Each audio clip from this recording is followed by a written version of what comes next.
കൂട്ടുകാർക്ക് നല്ലൊരു രാത്രി ആശംസിച്ചാണ് മാമ്പഴത്തിന്റെ പുതിയ വീഡിയോയിലേക്ക് സ്വാഗതം. ആദ്യമായിട്ട് കാണുന്നവരാണെങ്കിൽ ചാനൽ ഇഷ്ടപ്പെട്ട ഒന്ന് സബ്സ്ക്രൈബ് ചെയ്യാൻ മറക്കരുതേ. അതോടൊപ്പം തന്നെ കണ്ടുകൊണ്ടിരിക്കുന്ന എല്ലാവരുടെ സപ്പോർട്ടിലേക്കും തുടർന്നും പ്രതീക്ഷയുണ്ട്. നമുക്ക് നേരെ ഗീതുവിന്റെ ഗോവിന്ദിന്റെ നാളത്തെ പ്രമോ വിശേഷത്തിലേക്ക് പോയാലോ. നാളത്തെ പ്രമോ വിശേഷത്തിൽ കാണിച്ചിരിക്കുന്ന വിജയലക്ഷ്മി തന്റെ അഭിനയം അങ്ങോട്ട് കാഴ്ചവെക്കുവാണ്. രഞ്ജുവിന്റെ അടുത്തല്ല, ഗീതുവിന്റെ അടുത്ത്. ഈ കാഴ്ച കണ്ട് ഗീതു വരെ ഞെട്ടിത്തെറിച്ച് പോവാണ്. ഇത്രമാത്രം അമ്മയ്ക്ക് അഭിനയിക്കാൻ കഴിയുന്ന ഗീതു അപ്പോഴാണ് മനസ്സിലാകുന്നത്. അതോടൊപ്പം തന്നെ കിഷോറിനെ താർക്കാനായിട്ട് ഗീതുവും കോന്തും ഒന്നു ചേരുന്നുണ്ട്. പിന്നീട് കിഷോറിനിട്ടും വരുണിട്ടും നല്ല ഉങ്കം പണി തന്നെ കൊടുക്കുന്നുണ്ട്. അതിന്റെ വിശേഷങ്ങളൊക്കെയാണ് നാളെ നമ്മൾ കാണാൻ പോകുന്നത്. ഇനി അങ്ങോട്ട് എല്ലാ ദിവസങ്ങളും നമുക്ക് നല്ല അടിപൊളി വിശേഷങ്ങൾ തന്നെയായിരിക്കും കാണാൻ പറ്റുന്നത്. ഇനി ഗീതവും അവർണികയും എല്ലാരും കൂടി ഒത്തുചേർന്നിട്ട് കിഷോറിന്റെ ചതി മനസ്സിലാക്കാൻ പോവാണ്. കിഷോറിന്റെ ചതി മനസ്സിലാക്കിയിട്ടുണ്ടെങ്കിൽ അധികം വൈകാതെ തന്നെ രാധികാമ്മയുടെ കള്ളത്തരം വിളിച്ചു തരും. ആരാ ഇതിന് പുറകിൽ നിന്നറിയും. അങ്ങനെ ഗീതു പറഞ്ഞ പോലെ തന്നെ അറക്കൽ കുടുംബത്തിലെ പലരുടെയും മുഖംമൂടി വലിച്ചെറിയാൻ പോവാണ്. അപ്പൊ ആ വിശേഷങ്ങളൊക്കെയാണ് ഇന്ന് തന്നെ നമ്മൾ കണ്ടത്. വിജയലക്ഷ്മി രഞ്ജുവിനെ കാണാനായിട്ട് ഹോസ്പിറ്റലിലേക്ക് എത്തുന്നുണ്ട്. പക്ഷെ മാറി നിന്ന് കാണാനായിട്ട് വിജയലക്ഷ്മിക്ക് പറ്റുള്ളൂ. കാരണം അടുത്തേക്ക് എന്നിട്ടുണ്ടെങ്കിൽ രഞ്ജു വയലന്റ് ആവും. അവൾ വേണമെങ്കിൽ ഈ ഹോസ്പിറ്റലിൽ നിന്ന് തന്നെ പോകും. അതൊരു കാരണവശാലും പാടില്ല. അങ്ങനെ സങ്കടത്തോടെ പാവം വിജയലക്ഷ്മി മാറി നിന്നിട്ടാണെങ്കിലും രഞ്ജുവിനെ കാണുവാണ്. അതും ICU റൂമിലേക്ക് ഷിഫ്റ്റ് ചെയ്യുന്ന സമയത്താണ് കാണുന്നത്. അങ്ങനെ കണ്ടിട്ട് കണ്ണ് നിറഞ്ഞുകൊണ്ട് വന്നു കഴിയുമ്പോഴത്തേനും ഗീതോടെ നിൽക്കുന്നുണ്ടായിരുന്നു. ഗീത പറഞ്ഞു, എന്തിനാ അമ്മ ഇങ്ങനെ ഒളിച്ചുകളി എന്തിനാ? ഇനിയെങ്കിലും രഞ്ജുവിനെ കാര്യങ്ങൾ പറഞ്ഞ് ബോധ്യപ്പെടുത്തി കൂടെന്ന് ചോദിക്കണം. ഇത് കേട്ടതും വിജയലക്ഷ്മി പറഞ്ഞു, ഞാൻ പറഞ്ഞിട്ടുണ്ടെങ്കിൽ അവൾ അനുസരിക്കുമെന്ന് തോന്നുന്നുണ്ടോ? അതുകൊണ്ട് ആ കാര്യം അങ്ങ് വിട്ടേരെ. ആ കുഴപ്പമില്ല. അല്ല നിന്നോടുള്ള ശത്രുതയൊക്കെ മാറിയെന്ന് ചോദിക്കുന്നുണ്ട്. പിന്നെ മാറാതെ ഞാൻ പറഞ്ഞു, എനിക്ക് വിജയലക്ഷ്മിമാരോട്ട് ഒരു ബന്ധമില്ല, ഞാൻ അവരുമായിട്ട് ഉടക്കിയെന്ന് പറഞ്ഞു. അതുകൊണ്ടാണ് ഇപ്പം എന്നോട് ഇച്ചിരി സ്നേഹമൊക്കെ കാണിക്കുന്നത്. അല്ലെങ്കിൽ എന്നെ വെട്ടുപോത്തിനെ പോലെയായിരുന്നു നോക്കിക്കൊണ്ടിരുന്ന രഞ്ജു. ഞാൻ അവളുടെ ശത്രു അല്ലായിരുന്നു എന്ന് ചോദിക്കണം. ഇത് കേട്ടാൽ വിജയലക്ഷ്മി പറഞ്ഞു, ഒരു കണക്കിന് നന്നായി കേട്ടോ, ഞാൻ അങ്ങനെയൊക്കെ പറഞ്ഞ്. അതുകൊണ്ടല്ലേ നീ എന്നോടുള്ള ദേഷ്യമാണെന്ന് പറഞ്ഞുകൊണ്ട് അവളോട് പോയി സംസാരിക്കുകയൊക്കെ ചെയ്തേ. പിന്നെ നമ്മൾ രണ്ട് ഇവിടെ നിൽക്കുന്ന ആരും കണ്ട് സംസാരിക്കുന്ന കണ്ടിട്ടുണ്ടെങ്കിൽ പിന്നെ അതോടുകൂടി തീർന്നു. കാര്യങ്ങൾ അറിയാലോ എന്ന് പറയണം. അതൊന്നും ഓർത്ത് അമ്മ ഇപ്പൊ വിഷമിക്കണ്ട. ഇപ്പോഴേ ഗോവിന്ദ് സാർ ഇങ്ങോട്ട് വരാൻ പോകുന്നേ ഇല്ല. ഗോവിന്ദേട്ടൻ ഇങ്ങോട്ട് വരാനേ പോകുന്നില്ല. ഗോവിന്ദേട്ടൻ നേരെ ഓഫീസിലേക്ക് പോയേക്കുക. ഇപ്പം ഞങ്ങൾ രണ്ടുപേരും 2 വണ്ടിക്കൊക്കെ യാത്ര ചെയ്യുന്നേ. അതിന് കാരണം എന്താന്ന് അമ്മയ്ക്ക് അറിയാമെന്ന് ചോദിക്കാണ്. എന്താന്ന് ചോദിച്ചു കഴിഞ്ഞപ്പോഴത്തേനും അവർണേക്ക് വന്ന് പറഞ്ഞതും എല്ലാ കാര്യങ്ങളും വള്ളി പുള്ളി വിടാതെ ഗീതു പറഞ്ഞു കേൾപ്പിക്കണം. ഓഹോ, അപ്പൊ അങ്ങനെയാണ് കാര്യങ്ങൾ. ഇപ്പൊ നിങ്ങൾ എല്ലാരും ഒത്തോണ്ട് കിഷോറിന്റെ ചതി കണ്ടുപിടിക്കാൻ ഒരുങ്ങുമല്ലേന്ന് ചോദിക്കണം. പിന്നെ ഒരു കാര്യം പറഞ്ഞേക്കാം, അവന്റെ കള്ളത്തരങ്ങളൊക്കെ വെളിച്ചത്ത് കൊണ്ടുവരണം. എന്തേലും സഹായം എന്റെ വേണമെങ്കിൽ പറഞ്ഞാൽ മതി. എനിക്ക് നേരെ വന്നൊന്നും ചെയ്യാൻ പറ്റത്തില്ലെന്നോ, പക്ഷെ എന്നെ കൊണ്ട് പറ്റുന്ന കാര്യങ്ങളൊക്കെ ഒളിഞ്ഞും മറിഞ്ഞിരുന്ന് ഞാൻ ചെയ്തു തരാന്ന് പറയണം. അതൊന്നും കുഴപ്പമില്ലമ്മേ, എന്തേലും ആവശ്യം വന്നിട്ടുണ്ടെങ്കിൽ ഞാൻ അമ്മയോട് പറഞ്ഞോളാന്ന് പറയണം. അവനെ അങ്ങനെ വെറുതെ വിടല്ലേ. ഒരു ദിവസം എന്റെ കൈ കിട്ടിയതാ, അന്ന് 2 അവനിട്ട് പൊട്ടിക്കേണ്ടതായിരുന്നു. അവൻ ഇത്ര വില ചതിയനാന്ന് ഞാൻ അറിഞ്ഞിരുന്നില്ല. പാവം അവർണിക, അവളുടെ അവസ്ഥ ഇപ്പൊ എന്താണോ അതൊന്നും ഓർത്ത് ഇനി അമ്മ ടെൻഷൻ അടിക്കണ്ട. അല്ലെങ്കിൽ തന്നെ അമ്മയ്ക്ക് ഇപ്പൊ 100 കൂട്ടം കാര്യങ്ങളാണ് ചിന്തിക്കാനുള്ളത്. എന്റെ കാര്യം അങ്ങോട്ട് വിട്ടാരെ, ഇത് ഞങ്ങൾ തന്നെ സോൾവ് ആയിക്കോളാന്ന് പറയാണ്. പിന്നീട് ധ്യാനിനെ കുറിച്ച് വിജയലക്ഷ്മിയോട് ചോദിക്കുന്നുണ്ട്. പക്ഷെ വിജയലക്ഷ്മി അതിന് വ്യക്തമായിട്ടൊരു മറുപടിയും കൊടുത്തില്ല ഗീതുവിന്. ഗീതു വിളിച്ച കാര്യം, ധ്യാനെ വിളിച്ച കാര്യം ഒട്ട് പറയാനും പോയില്ല. ഇപ്പൊ അമ്മ അറിയാതിരിക്കുന്നതായിരിക്കും ബുദ്ധി. പിന്നീട് വിജയലക്ഷ്മി വേണ്ട, നമ്മളിങ്ങനെ സംസാരിച്ചുകൊണ്ടിരിക്കുന്ന ആ പ്രശ്നമാവെന്ന് പറയാണ്. പെട്ടെന്ന് ഗീതിച്ചു, അതെന്താ അമ്മേ? അല്ല, നീ ഇങ്ങനെ നല്ല രീതിയിൽ സംസാരിച്ചുകൊണ്ടിരിക്കുന്നേ. പെട്ടെന്ന് ഗീതു പറഞ്ഞു, ഒരു കാര്യം ചെയ്യാം, അമ്മ എന്നോടൊന്ന് ദേഷ്യപ്പെട്ടെ, ഞാൻ ഇന്ന് കാണട്ടെ എന്ന് പറയണേ. എന്ത്? അല്ല, ഇപ്പൊ ആരെങ്കിലും സപ്പോസ് ഇതിലൂടെ കടന്നു പോവുകയാണെങ്കിൽ, നമ്മളെ പരിചയമുള്ള ആരെങ്കിലും ആണെങ്കിൽ, അതിപ്പോ ഒന്നോർത്ത് രാധികാമ്മ ആരെങ്കിലും കയറി വരുവാണെങ്കിൽ അമ്മ എന്താ ചെയ്യുന്നതെന്ന് ചോദിക്കണം. ഇത് കേട്ടതും വിജയലക്ഷ്മി ഭാവമൊക്കെ അങ്ങോട്ട് മാറ്റി. പെട്ടെന്ന് തന്നെ വിജയലക്ഷ്മി ഗീതയോട് ദേഷ്യപ്പെടുവാണ്. നിന്നോട് ഞാൻ പറഞ്ഞല്ലേ എന്നോട് സംസാരിക്കാൻ വരില്ലെന്ന്, മേലാല് എൻ്റെ അടുത്ത് വന്നേക്കരുത്, ഓരോ കാര്യങ്ങൾ ചോദിച്ചോണ്ടെന്ന് പറഞ്ഞിട്ട് ഭയങ്കരമായിട്ട് ദേഷ്യപ്പെടുക. ഗീത പോലും ഒരു നിമിഷത്തേക്ക് അമ്പരന്ന് പോയി. ഗീത പറഞ്ഞു, കൊള്ളാലോ വിജയലക്ഷ്മി അമ്മയുടെ പെർഫോമൻസ്. ശരിക്കും ഇപ്പൊ അഭിനയിക്കുന്നവരെ മാറി നിൽക്കും, അത്ര നല്ല പെർഫോമൻസ് അല്ലെന്ന് ചോദിക്കുകയാണ്. കൊള്ളാം, ഇത് കിടുക്കാശയായിട്ടുണ്ട്. ഇനി ആരെങ്കിലും നമ്മുടെ അടുത്തൂടെ പോയിട്ടുണ്ടെങ്കിൽ ഇങ്ങനെ പറഞ്ഞാൽ മതി, ആർക്കും ഒരു സംശയങ്ങളൊന്നും തോന്നത്തില്ലെന്ന് പറയണം.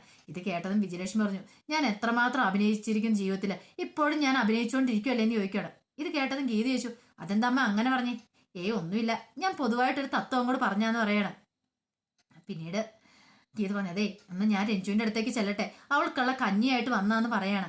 അങ്ങനെ വിജയലക്ഷ്മിയോട് കാര്യങ്ങളൊക്കെ പറഞ്ഞതിന് ശേഷം രഞ്ജുവിന്റെ അടുത്തേക്ക് ഗീത കയറി ചെല്ലുവാണ്. അപ്പൊ രഞ്ജു മുറിയിൽ തന്നെ കിടക്കുമായിരുന്നു. മുറിയിലേക്ക് മാറ്റിയതുകൊണ്ട് അവൾക്ക് അല്പം ഒരു സമാധാനം ആയിട്ടുണ്ടായിരുന്നു. അങ്ങനെ കിടക്കുന്ന സമയത്താണ് ഗീതുവിന്റെ ചെല്ല്. അപ്പൊ ഗീതു കഞ്ഞിയും കൊണ്ടൊക്കെയാ ചെന്നേ. പിന്നെ രഞ്ജുവിനോട് ചെങ്ങനെയുണ്ട്, കുറവുണ്ടോ എന്ന് ചോദിക്കണം. ബെറ്ററായി, പക്ഷെ എനിക്ക് എങ്ങനെയായിരുന്നു വീട്ടിൽ പോയാൽ മതി എന്ന് പറയണം. അതെന്താ രഞ്ജു, ഇച്ചിരൂടെ കഴിഞ്ഞിട്ട് പോയ പോരെ, ഇവിടെയാണെങ്കിൽ കൃത്യമായിട്ട് ട്രീറ്റ്മെന്റ് ഒക്കെ കിട്ടില്ലെന്ന് ചോദിക്കുകയാണ്. ട്രീറ്റ്മെന്റ് ഒക്കെ കിട്ടും, പക്ഷെ എനിക്ക് ഇവിടുത്തെ അന്തരീക്ഷം അത്രയും ഞാൻ പിടിക്കുന്നില്ലെന്നേ. എനിക്കൊന്ന് വീട്ടിൽ പോയാൽ പിന്നെ ഞാൻ റിലാക്സ് ആവും. ഇവിടെ ഇങ്ങനെ മോടി അടച്ചിരുന്നിട്ട് എന്തോ ഒരു വല്ലാത്ത വിമിഷ്ടാന്നറിയാവോ. ഒന്നാമത്തെ കാര്യം ആരും വർത്താനം പറയാനും പോലും ഇല്ല. അതോർത്തിട്ടാണോ? അതോർത്ത് ടെൻഷൻ അടിക്കണ്ട. ഇടയ്ക്കിടയ്ക്ക് ഞാനിങ്ങനെ വന്ന് ശല്യം ചെയ്താണെന്ന് ഗീത് പറയാണ്. അതൊന്നും കുഴപ്പമില്ല. എന്നാൽ ഈ കഞ്ഞി കുടിക്കാനും പറഞ്ഞുകൊണ്ട് രഞ്ജുവിന് കഞ്ഞി എടുത്ത് കൊടുക്കുകയാണ്. അപ്പൊ രഞ്ജു പറഞ്ഞു എനിക്ക് വിശക്കണില്ല. അതൊന്നും പറഞ്ഞിട്ട് കാര്യമില്ല. കഞ്ഞി കുടിച്ചാൽ ആരോഗ്യം വന്നാലേ നമുക്ക് ഹോസ്പിറ്റലിൽ നിന്ന് പോകാൻ പറ്റുള്ളൂ. കാജിനൊക്കെ എന്തൊക്കെ ഉണ്ടാക്കിയെന്നറിയാവോ? ബ്ലഡ് ഉണ്ടാവാനെന്ന് പറഞ്ഞ് ചീരത്തോരനോ ബീട്രൂട്ടോ എന്തൊക്കെ ഉണ്ടാക്കിയിട്ടുണ്ടെന്ന് പറയാണ്. അങ്ങനെ രഞ്ജുവിന് കഞ്ഞി കൊടുക്കുകയാണ്. അങ്ങനെ കഞ്ഞി കൊടുത്ത് ഇവർ സംസാരിച്ചുകൊണ്ടിരിക്കുക ഓരോ കാര്യങ്ങളെ കുറിച്ചൊക്കെ. പിന്നീട് രാധികാമ്മയുടെ വരുണിന്റെ കാര്യങ്ങൾ പറയുന്നുണ്ട്. രാധികാമ്മ മുറിക്കകത്ത് കൊണ്ടേ പൂട്ടിയിട്ടതും ആ കാര്യങ്ങളെല്ലാം പറയാണ്. എല്ലാം കേട്ട് കഴിഞ്ഞപ്പം ഗീതുവിനും വല്ലാത്ത സങ്കടമായി. ഗീതു പറഞ്ഞു അതൊന്നും ഓർത്ത് സങ്കടപ്പെടണ്ട കേട്ടോ. ഇനിയിപ്പോൾ എന്തിനും ഏതിനും ഫുൾ സപ്പോർട്ടായിട്ട് ഞാൻ കൂടെ ഉണ്ടാവും. വീട്ടിൽ വന്നാൽ പോലും രാധികാമ്മയും അതോടൊപ്പം വരുണേട്ടനും ചെറു വിരല് പോലും രഞ്ജുവിനെതിരെ എടുക്കില്ല. അതിനെതിരെ എന്ത് ചെയ്യണമെന്ന് എനിക്ക് നന്നായിട്ടറിയാം. അതുകൊണ്ട് ധൈര്യമായിട്ട് പോരെ.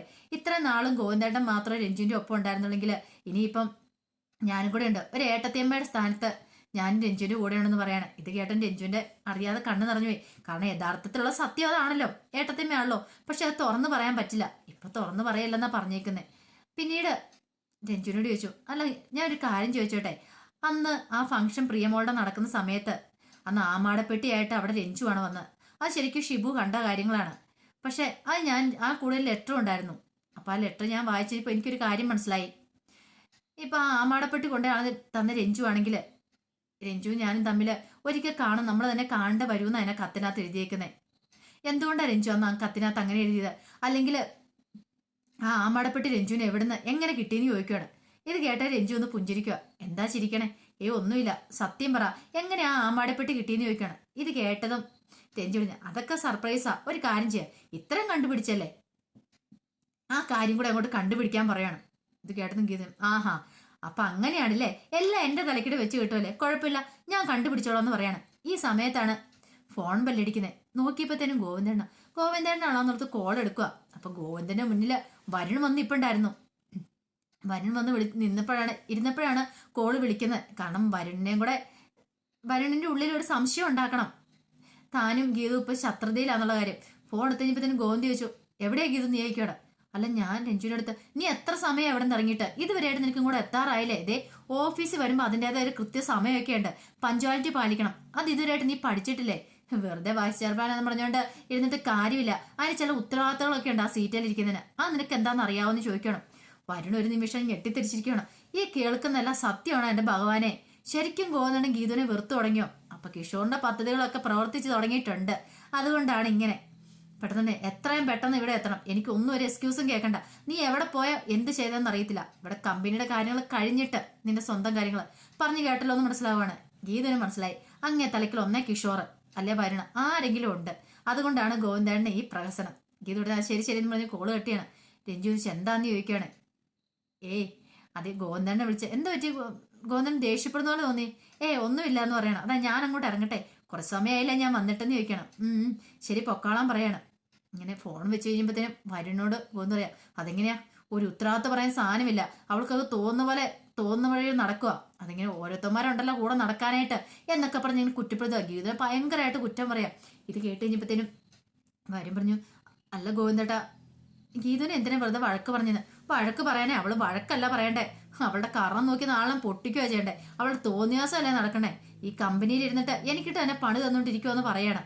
ഇതെല്ലാം കേട്ട് വരുന്ന സന്തോഷത്തോടെ പുറത്തേക്ക് ഇറങ്ങുന്നേ. സന്തോഷത്തോടെ ഇറങ്ങിയപ്പോ നേരെ ചെന്ന് വീഴുന്ന രാധികാമ്മയുടെ മുന്നില്. രാധികാമ്മ അങ്ങോട്ട് വന്നിട്ടുണ്ടായിരുന്നു. അപ്പൊ രാധികാമ്മ കിഷോറിനോട് സംസാരിച്ചുകൊണ്ടിരിക്കുവായിരുന്നു. അങ്ങനെ ആ സമയത്ത് വരുന്ന അങ്ങോട്ട് ഇറങ്ങി ചെന്ന് പറഞ്ഞു നമ്മുടെ പ്ലാനുകളൊക്കെ വിജയിച്ചെന്ന് പറയാണ്. എന്ത്? ഇപ്പം ഗോവിന്ദനാണെങ്കിൽ ഗീതനെ വിളിക്കുന്നുണ്ടായിരുന്നു. ഭയങ്കര ദേഷ്യത്തിലാണ് അവള് സംസാരിച്ചുകൊണ്ടിരുന്നത്. കിഷോറിന്റെ പദ്ധതികളൊക്കെ ആദ്യത്തെ പദ്ധതികളെല്ലാം അങ്ങനെ വിജയം കൈവരിച്ചെന്നാ തോന്നിയെന്ന് പറയാണ്. ഇത് കേട്ടതും കിഷോർ ശരിയാണ്, ഇങ്ങനെ പോയിട്ടുണ്ട് അധികം വൈകാതെ തന്നെ നമ്മൾ ഉദ്ദേശിച്ച പോലെ കാര്യങ്ങളൊക്കെ നടക്കുമെന്ന് പറയാം. രാധിക പറഞ്ഞു വീട്ടിലാണെങ്കിലും ഇപ്പം കണ്ണൻ ഇങ്ങനെയാ, അവളോട് ഭയങ്കര ദേഷ്യമാണ്. ഇന്നലെ അവളുടെ കർണം തീർത്ത് നാളെണ്ണം പൊട്ടിച്ചെന്ന് തോന്നേ, അവിടെ ഇരുന്ന് പൊട്ടിക്കരയുന്നുണ്ടായിരുന്നു പറയണം. ഇത് കേട്ടതും കിഷോറിന് സന്തോഷമായി. ഇങ്ങനെ പോയാൽ അധികം വൈകാതെ തന്നെ ഗീത തന്റെ കസ്റ്റഡിയിലേക്ക് വരുമെന്ന് കിഷോറിന് മനസ്സിലായി. അപ്പൊ കിഷോർ ആ ദിവാസ്വപ്നങ്ങളൊക്കെ കാണുവാണ്. അതിന്റെ വിശേഷങ്ങളൊക്കെയാണ് നാളെ നമ്മൾ കാണാൻ പോകുന്നത്. ഇതിന്റെ ബാക്കി വിശേഷങ്ങളുമായിട്ട് നാളെ രാവിലെ തന്നെ വരാട്ടോ, ഫുൾ വിശേഷങ്ങളായിട്ട്. അപ്പൊ എല്ലാവരും മറക്കാതെ കയറി കാണണം കേട്ടോ. അപ്പൊ എല്ലാവർക്കും ഒരിക്കൽ കൂടി നല്ലൊരു രാത്രി ആശംസിച്ചോണ്ട് നിർത്തുന്നു. നന്ദി.